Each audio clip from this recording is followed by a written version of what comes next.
আসুন্না ফাউন্ডেশনে গেলাম কাজ করতে। পরে শাহেখ আহমদুল্লাহ সাহেব তার রুমে ডাকলেন, গেলাম। কতক্ষণ পরে একজন ক্রিকেটার আসলেন, মাহমুদুল্লাহ রিয়াদ, বাংলাদেশ জাতীয় দলে ক্রিকেট খেলে। আমি অবাক হয়ে গেলাম যে এত বড় একজন মানুষ জাতীয় দলের ক্রিকেটার, তারা তো আর আলেম না, কিন্তু যতক্ষণ সে ছিল তার প্রত্যেকটা কাজ দেখলাম সুন্নাহ মোতাবেক। সুবহানাল্লাহ বলেন না।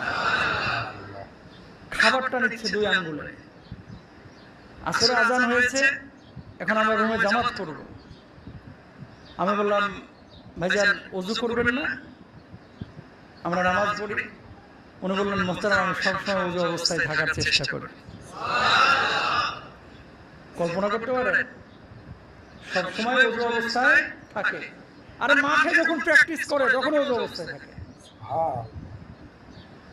দাঁড়িয়ে আছে এবং নামাজ পড়লেন যে পাশে, আমার পাশে, প্রত্যেকটা আরকান আহকাম একেবারে দেখলাম যে সুন্নাহ মোতাবেক